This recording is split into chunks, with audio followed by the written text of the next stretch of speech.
बिस्मिल्लाहिर्रहमानिर्रहीम। अल्लाहुम्मा सल्लि अला सय्यिदिना व मौलाना मुहम्मदिन नबिय्यिल उम्मी व अला आलिहि व अस्हाबिहि व अहलि बैतिहि व इत्तबाइहि व बारिक व सल्लिम। अस्सलामु अलैकुम रहमतुल्लाहि व बरकातुहू। अल नकीब गोड फार्म से आपकी खिदमत में हाजिर है। आज हम आपके लिए एक और तजर्बा लेके आए हैं। इससे पहले भी इस मौजू पे एक वीडियो बना चुके हैं। तो मेरे ख्याल में कुछ दिनों बाद 10-12 दिन बाद, सही अंदाज़ा नहीं है, दोबारा उसी टॉपिक पे सेम वीडियो बना रहा हूँ, सिर्फ अपना तजर्बा आपसे शेयर करने के लिए।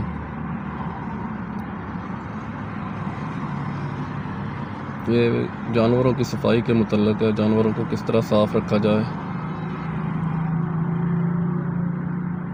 इससे पहले भी हमने आपको बताया था कि जानवरों को कम अज़ कम हफ्ते में 1 या 2 दफ़ा अच्छी तरह नहलाया जाए। ये देखिए, अभी भी खान साहब जो है ये बाल्टी में सरफ इन्होंने डाला हुआ है। ये गाय है, पिछली दफ़ा जो थी वो भैंस थी।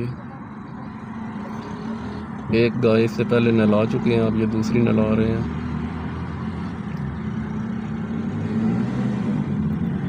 पहले जानवर के जिस्म को अच्छी तरह गीला करके फिर उसके बाद ये तोड़े के साथ, तोड़ा जो होता है उसके साथ ये सरफ उसके ऊपर माल रहे हैं।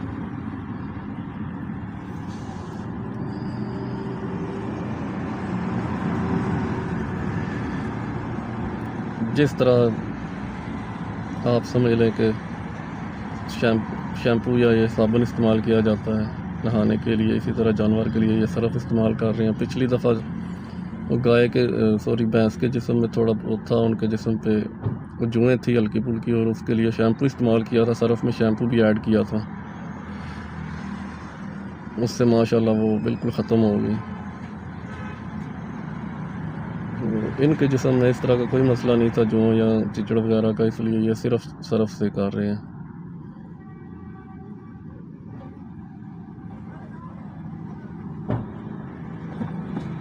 अभी मौसम तब्दील हो गया, काफ़ी सारा तब्दील हो गया, गर्मियाँ तकरीबन शुरू हो गई हैं। जब ज़्यादा गर्मी होगी तो मेरे ख़्याल में ये जानवरों को सादे पानी से तो रोज़ नहलाना चाहिए, और दूसरे तीसरे दिन ये सरफ के साथ भी। वैसे मेरे ख्याल में थोड़ा सा डिटोल भी बीच में शामिल कर लिया जाए तो उसका भी कोई हर्ज नहीं है, फ़ायदा ही है। नेक्स्ट टाइम मैं कहूँगा इंशाल्लाह खान साहब से। अभी मेरे ज़हन में ये बात आई है डिटोल वाली।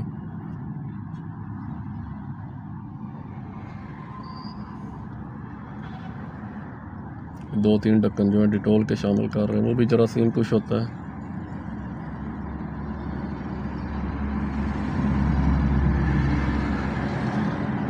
हमें अपने तजर्बे से एक चीज़ समझ आई है कि बाकी तो हर चीज़ अल्लाह की मर्ज़ी से है, नफ़ा नुकसान, जानदार माल है अल्लाह के हाथ में है, लेकिन सफाई जो है उसकी बड़ी बरकतें हैं। जितना ज़्यादा सफाई का ख्याल रखा जाएगा उतना ज़्यादा जो है वो जानवर खुश रहेगा, सेहतमंद रहेगा। और सिर्फ ये जिस्म की सफाई की बात नहीं है, आप जिस जगह पे जानवर रह रहा है, जो आपका सेन है या बरामदा है, जो भी जगह है वो भी साफ़ सुथरी होनी चाहिए। वो भी किसी वीडियो में इंशाल्लाह मैं आपसे शेयर करूँगा।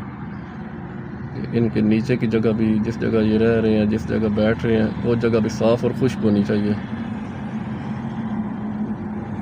और उस पर भी इंशाल्लाह वीडियो बनाएंगे, वो आपसे शेयर करेंगे। बरामदे की सफाई, बाहर सेन की सफाई दिखाएंगे। माशाल्लाह हर वक्त खुश्क होता है। जानवर जो फजला वगैरह, गोबर वगैरह करते हैं, वो भी साथ साथ उठा लिया जाता है।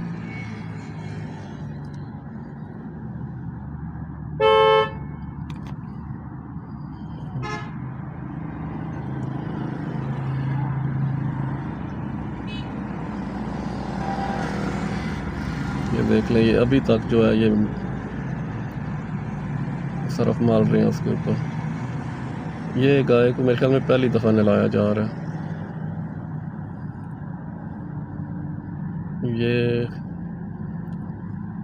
बस तकरीबन 2 हफ्ते हो गए इसको हमारे पास आए हुए, लेकिन ये नहलाया पहली दफ़ा जा रहा है।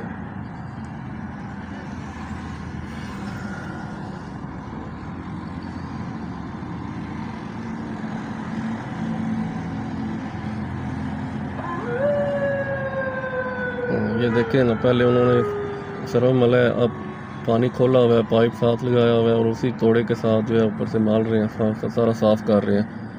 जो सरफ पहले अच्छी तरह मला था उसको अच्छी तरह उतार रहे हैं आप।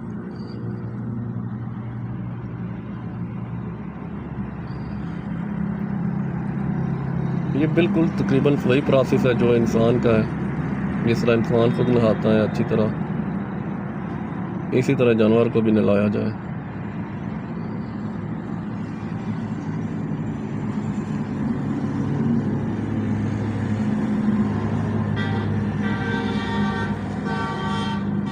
ये मैं देख रहा हूँ कि पहले भी मैंने नोट किया ये चीज़, अभी भी देख रहा हूँ, आप भी देख रहे हैं कि जानवर के जिस्म का कोई हिस्सा भी खान साहब छोड़ नहीं रहे। पाँव के नीचे तक भी वो लेके जा रहे हैं तोड़े को, वहाँ से भी माल रहे हैं।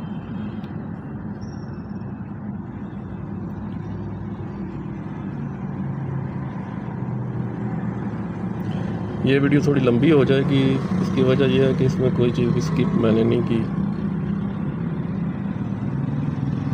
सिर्फ इसलिए कि आपको अच्छी तरह समझ आ जाए। 8-10 मिनट लग जाते हैं मेरे ख्याल में एक जानवर पे ना, अच्छी तरह अगर नहलाया जाए तो। और अगर यही रूटीन दूसरे दिन शुरू कर दी जाए डेली, या दूसरे दिन फिर कम टाइम लगेगा, ज़ाहिर है जानवर साफ़ होगा तो उस पर फिर इतनी ज़्यादा मेहनत करने की ज़रूरत नहीं है।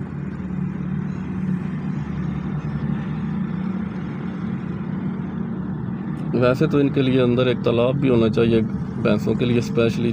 भैंसें बल्कि तालाब में खुश रहती हैं, गाय तो तालाब में नहीं जाती, भैंसें तालाब में खुश रहती हैं। गर्मियों में तालाब इनके लिए लाजमी होना चाहिए। हम भी कोशिश कर रहे हैं कि किसी जगह तालाब बना दिया जाए।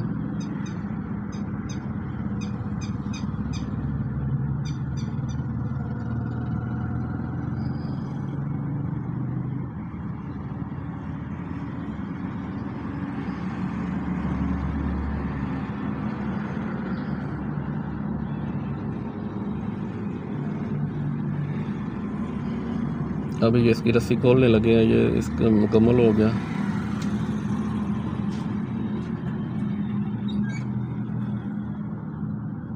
ये इसको अंदर ले गए। अब ये भैंस लेके आ रहे हैं। ये वही भैंस जिसको पहले भी नहलाया था, पिछली वीडियो में आपने देखा है।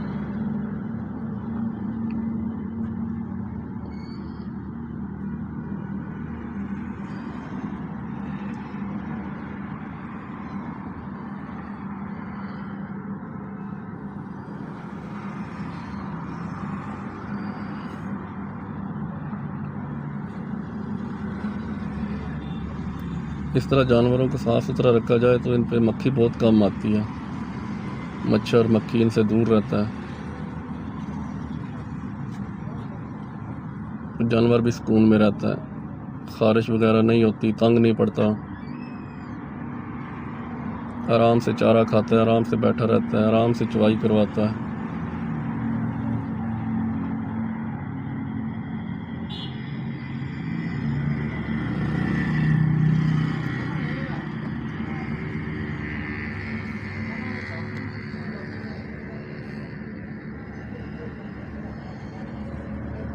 ये देख ले, ये पहले जिस्म पे उसका जिस्म गीला कर रहे हैं पानी से, अच्छी तरह गीला करेंगे।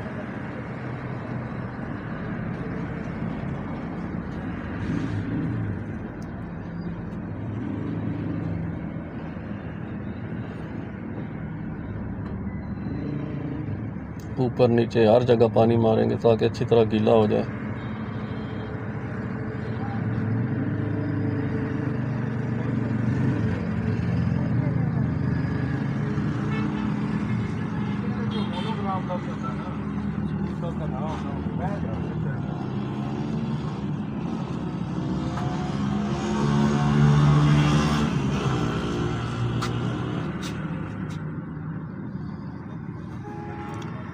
अगर जानवरों के जिस्म में जुएँ हैं या चीचड़ वगैरह हैं तो आप इसमें एंटी-लाइस शैम्पू जो मिलता है साशे की शक्ल में, वो 2 या 3, एक छोटी बाल्टी में 2 या 3 साशे वो भी डाल लें, साथ सरफ डाल लें, जैसा कि पिछली वीडियो में हमने आपको बताया था। अभी माशाल्लाह ज़रूरत नहीं है, पिछली दफ़ा जुएँ थी इसलिए वो शैम्पू इस्तेमाल किया है, इस दफ़ा ज़रूरत नहीं है उसकी। इसलिए सिर्फ सरफ इस्तेमाल कर रहे हैं। आपको छोटी सी मिसाल देता हूँ, अगर आप ये नहीं करते, ये मैंने पिछली वीडियो में बताया था कि जुएँ और टीचर से ख़ात्मे का या जरासीम में जो भी उनसे ख़ात्मे का मेरे ख़्याल में ये आसान तरीन तरीका है और सस्ता तरीन तरीका है जो मुझे समझ आया अभी तक। मैं कह रहा था कि अगर आप ये नहीं करते,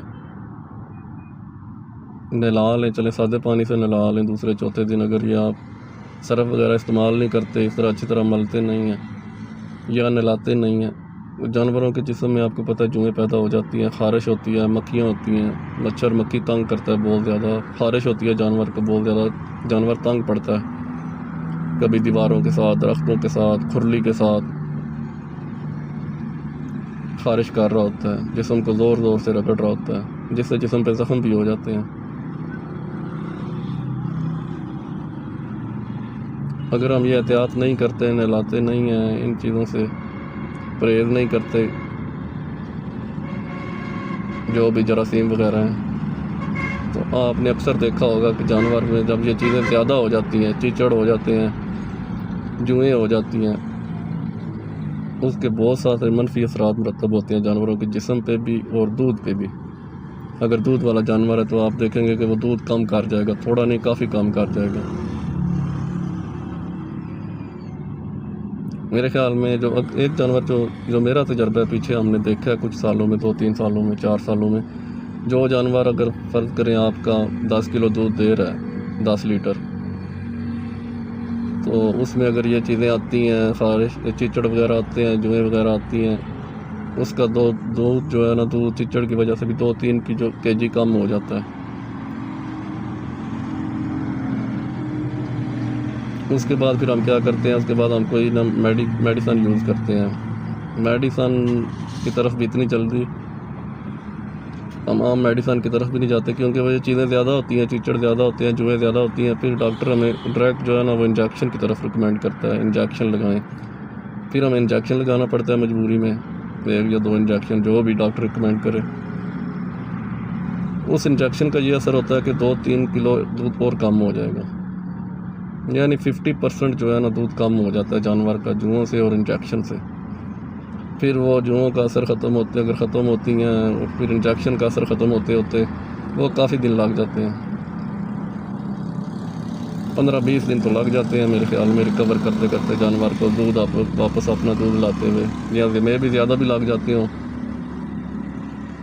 कभी ठीक तरह से नोट नहीं किया, लेकिन कम ज़रूर होता है, इतना कंफर्म है। ये आपको भी पता होगा कि इंजेक्शन कोई भी इस्तेमाल करें दूध कम हो जाता है। इंजेक्शन का वैसे भी साइड इफ़ेक्ट होता है, कोई भी मेडिसन है उसका साइड इफ़ेक्ट है। ये अगर आप रूटीन से ये तरीका इस्तेमाल करते हैं जो हम कर रहे हैं, तो इसमें कोई साइड इफ़ेक्ट नहीं है। जानवर की सेहत भी ठीक रहेगी, वो खुश भी रहेगा, सुकून में रहेगा, और उसका दूध भी कम नहीं होगा, और बीमारी भी बहुत कम होगी, ना होने के बराबर होगी।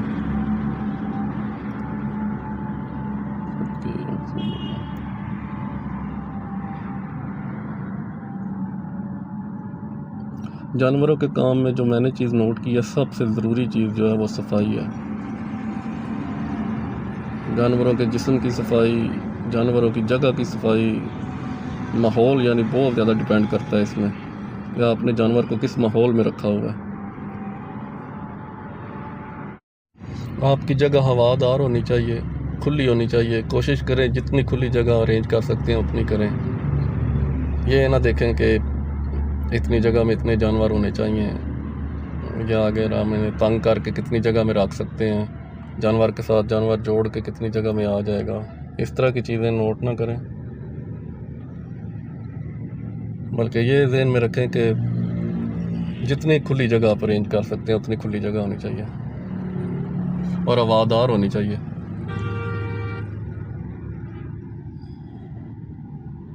इससे आपके जानवर जो हैं वो सेहतमंद भी रहेंगे और खुश भी रहेंगे, और सफाई में भी आसानी होगी। जितनी खुली जगह होगी उतनी सफाई में आसानी रहेगी। जितनी हवादार होगी जानवर के लिए गर्मियों में, उतनी जानवर के लिए आसानी होगी, उतने जानवर खुश रहेगा और सेहतमंद रहेगा। सर्दियों में भी खुली जगह होनी चाहिए, रात के लिए भी और दिन के लिए भी।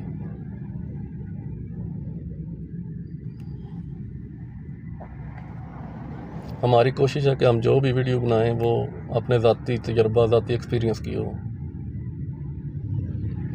उसमें जो चीज़ नेचुरल है, जो चीज़ एक्चुअल है वही हो,